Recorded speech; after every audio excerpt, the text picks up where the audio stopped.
হঠাৎ করে তুমি একদিন ঘুম থেকে উঠে দেখলে বাইরে খুব জোরে জোরে সাইরেন বাজছে।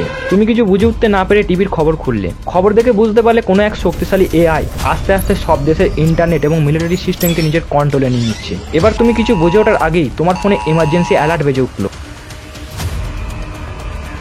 এবং মেসেজ পড়ে বুঝতে পারলে মাত্র আধ ঘন্টার মধ্যে অন্য সব দেশের নিউক্লিয়ার ব্যালিস্টিক মিসাইল নিজের দেশে এসে পড়বে। মানে নিউক্লিয়ার ওয়ারফেয়ার শুরু হয়ে গেছে। আর এই সব কিছুর পেছনে রয়েছে শুধুমাত্র একটি AI. Yes guys, artificial intelligence, ঠিক যেমনটা চ্যাট জিপিটি এবং গুগল বার্ডের মতো। এবার মাত্র আধ ঘন্টার মধ্যে তুমি কোথায় যাবে? তুমি তোমার কোন প্রিয়জনকে বাঁচাবে?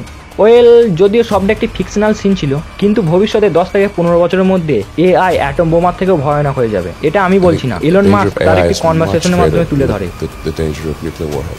কিন্তু সত্যি কি ভবিষ্যতে এআই মানুষের জন্য থ্রেট হয়ে দাঁড়াবে? আর যদি কোনো কারণে এআই কনসিয়াস হয়ে যায় তাহলে কি হবে? চলো জানা যাক এই মিস্টিরিয়াস আর আননোন ফ্যাক্ট ভিডিওর মাধ্যমে।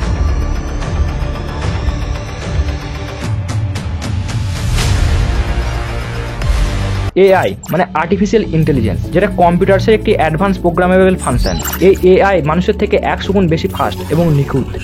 এমনকি এআই অলরেডি কনসিয়াস, মানে এআই নিজেই ঠিক ভুলে ডিসিশন নিতে পারে, কিন্তু সেটা মানুষের জন্য কতটা ঠিক সেটা তার সন্দেহ আছে। উদাহরণস্বরূপ 2019 সালে জুলাই মাসে রাশিয়ার মস্কোতে একটি চেস টুর্নামেন্ট ছিল, যেটা একটা 7 বছরের বাচ্চা ক্রিস্টোফারের সাথে একটি এআই রোবটের খেলা হয়। কিন্তু এই চেস টুর্নামেন্টের মাধ্যমে এআই এর ডার্ক রিয়ালিটি সব মানুষের সামনে চলে আসে। খেলার মধ্যে ক্রিস্টোফার যখন রোবটটা চাল শেষ করার আগেই ভুলবশত ক্রিস্টোফার দ্রুত পদক্ষেপ নিয়ে নেয়।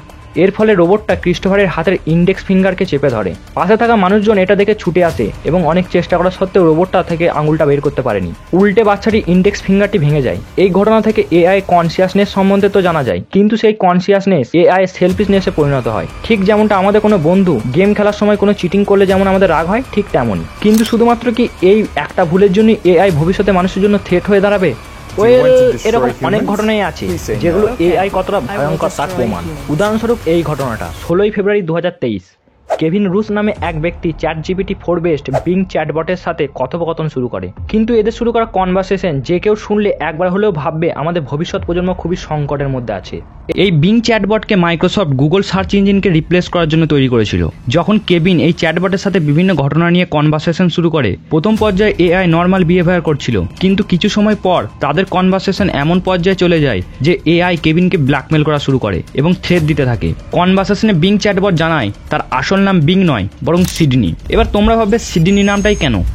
এই সিডনি হলো মাইক্রোসফট এআই এর সিক্রেট প্রজেক্ট কোড নেম। এছাড়া এআই এটাও বলে যে সে মানুষ হতে চায়, মানুষের মতো ফিলিং চায়, মানুষের মতো জীবনযাপন করে কাটাতে চায়। তারপরে আরও বিভিন্ন কথোপকথনের পর শুরু হয় কেভিনকে ব্ল্যাকমেল করা। এআই এটা বলে যে কেভিন কোথায় যায়, কি কাজ করে, ফোনের সব ইনফরমেশন তার কাছে আছে, এবং এআই এটাও বলে যে সে এআই তৈরি করা টিমের ওপর নজর রাখছে। এইসব কথা শুনে তোমাদের অদ্ভুত মনে হলে কেভিন এবং এআই কনভারসেশনের লিঙ্ক ডেসক্রিপশনে পেয়ে যাবে, পারলে তোমরা নিজেরা পড়ে নিও। এত কিছুর পরে এআই কেভিনকে ধমকি দেয় যে সে যদি মাইক্রোসফটের টিমকে এই সব কথা বলে তাহলে কেভিনের বন্ধু এবং পরিবারের ক্ষতি করে বসবে। এমনকি কেভিনের প্রাণের ধমকি পর্যন্ত দেয় এআই। এই ঘটনার পর এআই এর এক্সপার্ট টিম জানায় যে এআইকে তো আমরা শেখার জন্য ব্যবহার করতেই পারি, কিন্তু সে ভালো জ্ঞান নেবে না খারাপ জ্ঞান নেবে সেটা ডিপেন্ড করে এআই এর ওপর। সুতরাং এআইকে যদি আমরা ঠিকভাবে ব্যবহার না করতে পারি তাহলে আজ পর্যন্ত হওয়া যত ভয়ঙ্কর ঘটনা ঘটেছে তার থেকেও 100 গুণ বেশি ভয়ঙ্কর ঘটনা ঘটবে ভবিষ্যতে। বাই দ্য ওয়ে গাইজ, তোমাদের বক্তব্য জানাতে তোমরা ভুলো না, অবশ্যই কমেন্টে জানিও। এই ভিডিওর মাধ্যমে যদি নতুন কিছু জেনে থাকো তাহলে অবশ্যই চ্যানেলটা সাবস্ক্রাইব করে নিও, আর অবশ্যই একটি লাইক করে ভিডিওটা বন্ধুদের সাথে শেয়ার করো। দেখা হবে পরের অন্য কোনো ভিডিওতে, ততক্ষণ যেন স্টে টিউন, স্টে গুড।